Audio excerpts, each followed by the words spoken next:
It is time for our read aloud. We're going to watch a short video all about the ecosystem.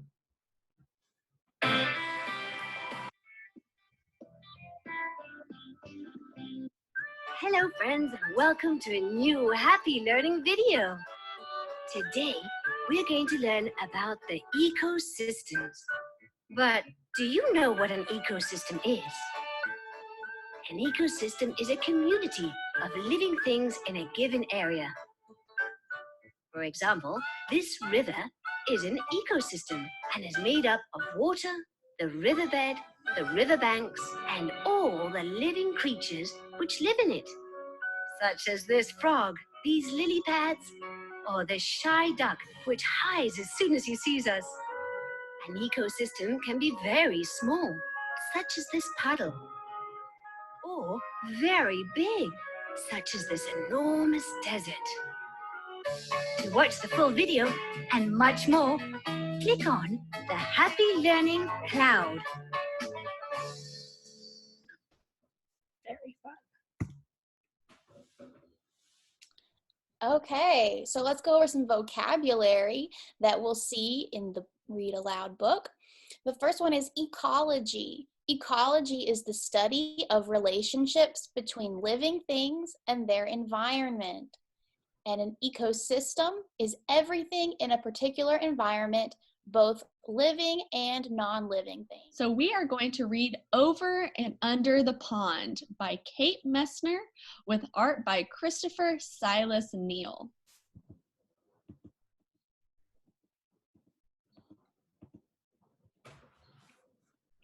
Over the pond we slide, splashing through lily pads, sweeping through reeds. The water's a mirror, reflecting the sky. Sunshine and clouds, then a shadow below. What's down there, I ask.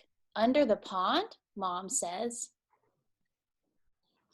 Under the pond is a whole hidden world of minnows and crayfish, turtles, and bullfrogs. We're paddling over them now. Over the pond, we skim past tall rushes, whirligig beetles loop and twirl, skaters on a warm summer surface. Under the pond, minnows dart through waving forests of grass, while a brook trout lurks, ready to lunge. Over the pond, we lift and dip and pull past a row of painted turtles on a waterlogged tree. 1, 2, 3, they slip off and away. Splash, gurgle, sploosh, under the pond. Over the pond, cattails rustle and shush in the wind. Listen close, cockle-ree! Red-winged blackbirds race by. One has grass for her nest. Under the pond, a catalyst fly larva builds a home of her own, a secret shelter of pebbles and sand. Over the pond, the shadows of trees lean out from the shore. We coast under a low-hanging branch. A moose looks up with a mouthful of water lilies. We've interrupted his lunch. Under the pond, beavers dive deep. They pump with powerful tails and rise to the surface with delectable roots from the mud.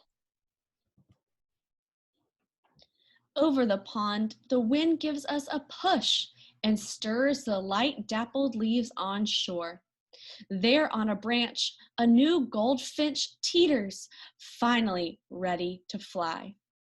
Under the pond, tadpoles are changing, learning to hop. They're losing tails, growing legs, growing up. Over the pond, there at the shore, tall and silent and still, a great blue heron stares down into the deep. It tenses, takes one long-legged step. And strikes. It catches a wiggling, quicksilver minnow from where it was hiding under the pond. Over the pond we drift, heads tipped up to the sun. A woodpecker clings to a teetering pine, digging for ants. Under the pond, an otter claws for freshwater mussels. Over the pond, a sleepy dragonfly lands for a rest. His spindly legs tickle my knee. Under the pond, dragonfly larvae watch what swims by. They catch minnows in monster-fast jaws. Over the pond, the shadows stretch. Ospreys circle on quiet wings. Raccoons and mink stalk the shoreline for supper. Under the pond, with a flip of a tail, a crayfish disappears in the dark. Over the pond, we head for home. We glide, swish bump, right onto the shore as a far-off loon calls goodnight. The sky turns from sunset to dusk to dark.